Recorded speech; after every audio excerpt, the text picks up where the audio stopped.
Sympa ce sweat! Nouveau produit sur la boutique Jojol.store. Salut tout le monde, c'est Jojol, c'est la grosse nouveauté cette année, les smartphones pliables. En début d'année, j'ai pu aller au CES et découvrir le tout premier smartphone pliable, le Royol. Cependant, ça buguait, ça marchait pas si bien que ça. Le pire, c'est que c'était pas un prototype et que c'était déjà commercialisé. Heureusement, Huawei et Samsung ont proposé par la suite leurs smartphones pliables qui ont l'air d'être beaucoup plus agréables à utiliser. J'ai pas regardé, mais est-ce que j'ai des pellicules ou des trucs comme ça va? Non, ça va, t'as rien. Ok. Non, ça... Et celui que je vous propose de vous présenter, que j'ai pu prendre pendant plusieurs minutes, c'est le Galaxy Fold de chez Samsung, qui est pour moi, dans ma tête, le premier smartphone pliable à être commercialisé au monde. L'autre, c'est vraiment une grosse tâche, vaut mieux même plus en parler. C'est plutôt méchant ce que je viens de dire. Bref, le Galaxy Fold, les premières minutes avec, c'est juste waouh. Ça fonctionne bien, il y a eu quelques petits bugs, mais sans plus, c'est parfaitement fini, ça fait plaisir. Par contre, je ne vais pas vous mentir, ça change complètement notre façon d'utiliser un smartphone. Je ne sais pas si ça vous intéresserait que je teste sur plusieurs semaines justement ce smartphone. Tu sais quoi? On va jouer un petit jeu. Si cette vidéo atteint les 500 000 j'aime, je vous l'assure, je le teste au moins pendant 2 semaines et je vous fais cette vidéo. N'hésitez pas aussi à vous abonner et d'appuyer sur le bouton cloche si jamais cette vidéo arriverait par hasard. Je vous le dis direct, ce genre d'appareil c'est carrément différent par rapport à tous les smartphones que vous avez pu voir. La prise en main au début est assez étrange parce qu'on n'est quand même pas habitué à ce genre de format. C'est beaucoup moins large qu'un smartphone, plutôt long. L'appareil est assez épais, il a son petit poids, mais vous pouvez le glisser facilement dans une poche sans souci. Par contre déplié, on a l'impression d'avoir une tablette plutôt fine. Sur le côté droit, vous retrouvez tous les boutons. Bouton volume ainsi que le bouton power et un autre bouton qui fait office de bouton Bixby, mais aussi de capteur d'empreinte digitale pour déverrouiller votre appareil avec vos doigts. Esthétiquement, ça reste un très beau produit de très bonne qualité et on vous propose 4 couleurs, noir, blanc, vert et bleu. Le vert qu'ils ont appelé d'ailleurs vert martien. Ça fait un petit peu chelou.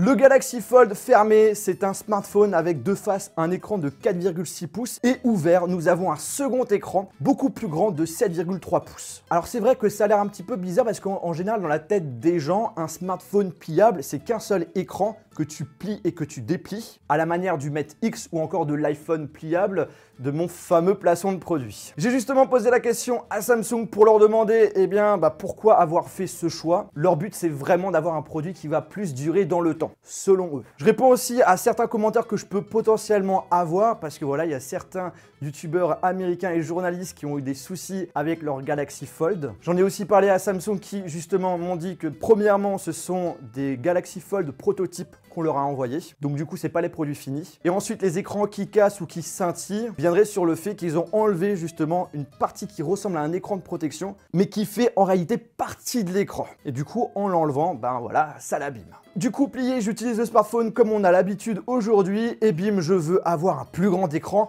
je le déplie et le tour est joué. Et ce qui est cool, c'est que la surcouche ainsi que toutes les applications sont adaptées au format des deux écrans. En effet, derrière on est sur Android et la force de Google, c'est le fait qu'une grande partie de leurs applications ou jeux soient compatibles avec tout type de taille. Donc ça c'est top. Par contre, le truc qui est un petit peu bizarre, c'est inversement. Genre j'utilise une application avec le grand écran, je ferme pour avoir le petit écran, et ça ne marche pas. Je peux pas revenir sur l'application que j'utilisais juste avant. Alors quand j'en ai parlé justement à Samsung, normalement il y aurait une mise à jour qui corrigerait ça. Alors la question qu'on peut se poser, c'est est-ce qu'on voit ce fameux pli? La réponse c'est oui et non. Lorsqu'on le regarde bien en face, on ne le voit pas, mais par contre quand on commence à le pencher, là on le voit. Après aussi au niveau du toucher, on le ressent, mais c'est pas à première vue très gênant. De mon côté, l'écran de face, je ne suis pas 100% fan. Je le trouve extrêmement petit. 4,6 pouces, sachant que maintenant on est habitué à des smartphones taille 6 pouces. Ils auraient dû peut-être le faire un petit peu plus long, limite que ça prenne toute la face avant. Et en plus, sachant qu'il est moins large que les autres smartphones, pour écrire des messages par exemple, c'est pas si pratique que ça. Il faut vraiment se réhabituer à ce petit écran. Après, quand l'écran est déplié, j'ai beaucoup plus apprécié, ça ressemble carrément à une petite tablette. Niveau fonctionnalité qui est selon moi la plus intéressante, c'est avoir la possibilité d'utiliser plusieurs applications en même temps. Ça peut aller jusqu'à 3. Pour cela, il faut glisser à droite de l'écran pour qu'on affiche vos applications. Il suffit ensuite de sélectionner l'application et de la glisser sur l'écran et le tour est joué. C'est plutôt intuitif, ça marche plutôt bien, donc ça c'est top. Et pour ceux qui se posent la question, ça marche avec toutes les applications de votre smartphone. En ce qui concerne les performances, il n'y a pas de souci, on a le meilleur processeur du moment, le Snapdragon 855. On a 12 Go de RAM et en mémoire mémoire interne 512 Go et on n'a pas la possibilité de rajouter de la mémoire. Bien entendu, c'est un véritable smartphone et qui dit smartphone dit appareil photo. On peut faire des photos et des vidéos sans aucun souci. À l'arrière, on a un triple objectif qui est tout simplement le même que le Galaxy S10 et S10 Plus. Donc on a un objectif 12 mégapixels avec ouverture variable 1.5. Ensuite, un ultra grand angle 16 mégapixels avec ouverture 2.2. Et puis pour finir, le téléobjectif de 12 mégapixels qui propose le zoom optique x2 avec ouverture 2.4.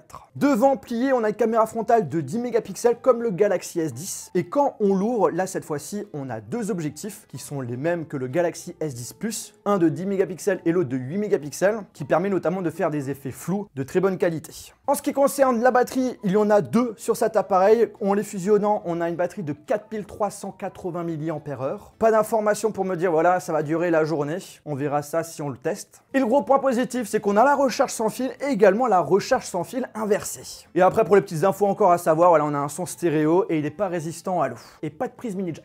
Voilà en gros les choses importantes à savoir sur ce Galaxy Fold. Bien entendu, j'ai pas tout dit parce qu'en quelques minutes, vous vous en doutez que j'ai pas eu le temps de tout tester. Et là, vous avez au moins l'essentiel. De toute façon, comme je vous l'ai dit, voilà, si vous êtes chaud, lâchez votre plus gros pouce bleu. Et si je vois que vous êtes nombreux, je ferai une vidéo de test dessus. Aussi, pour ceux qui sont éventuellement intéressés à l'acheter, ça sort le 3 mai au prix de 2020 €. C'est vrai que c'est pas donné.